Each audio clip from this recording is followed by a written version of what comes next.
module on side effects and complications related to tracheotomy. Please note this module will provide an overview only. By the end of this video, we anticipate you will be able to understand the difference between side effects and complications of a procedure, describe some expected side effects of having a tracheotomy, list several complications associated with tracheotomy. Placement of a trach tube changes how one breathes and changes how the throat functions. For this reason, some of the following symptoms may be experienced to a variable extent: inability to talk while a cuff tube is in place, effortful speaking, inability to smell because the air does not pass well through the nose. This may also affect the sense of taste, discomfort or difficulty with swallowing, mucus drainage from or around the tracheotomy site, coughing from irritation of the airway by the tracheotomy tube, drying and thickening of the secretions from the lungs since the air is no longer being moisturized by the nose. A humidifier or attachment to the tracheotomy appliance can help with this, since drying of the secretions can lead to crusting, mucus plugging, and bleeding. To better study the complication rate over time, the types of complications are divided into several additional categories. Complications are frequently categorized as intraoperative, early, late, and delayed. Though the definitions of these are arbitrary, intraoperative complications occur during the procedure. Early complications typically occur within the first few days to a week after the tracheotomy procedure. Late complications are those that occur after this initial period, while delayed complications typically occur after the trach tube has been in place for a prolonged period of time, usually several weeks.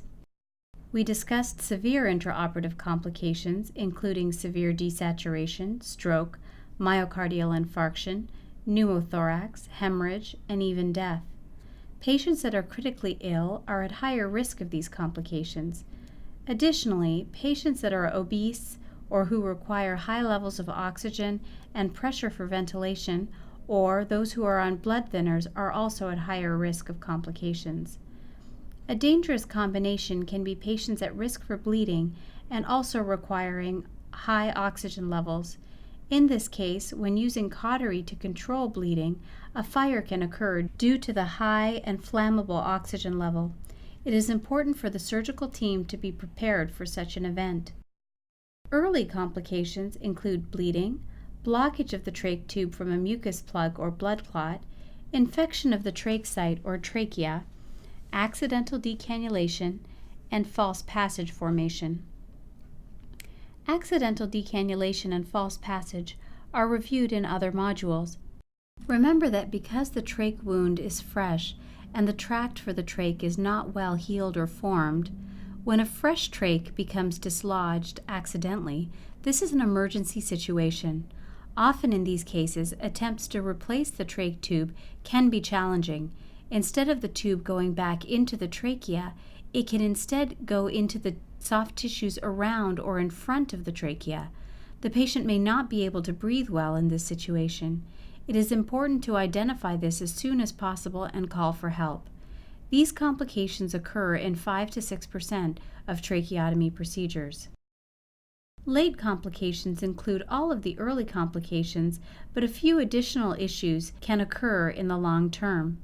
This is typically due to presence and irritation from the trach tube.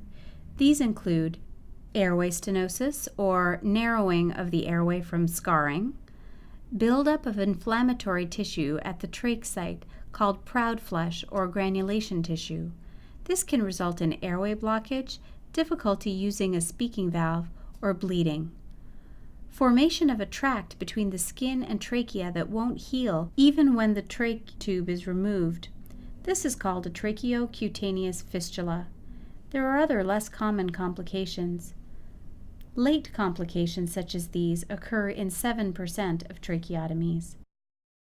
Delayed complications are those that occur after the longer-term presence of a trach tube. Again, they include all of the previous complications and add weakening of the tracheal wall, which causes collapse, called tracheomalacia, erosion of the wall separating the trachea and esophagus, causing a hole called a tracheoesophageal fistula, erosion of the wall between the trachea and a blood vessel in the chest, called a tracheoinnominate fistula, and this can cause massive life-threatening bleeding. The complications and side effects described above must of course be weighed against the alternatives and benefits of tracheotomy, which typically far outweigh these risks and consequences. In this module, we describe the intraoperative early, late, and delayed complications of tracheotomy, as well as the expected side effects.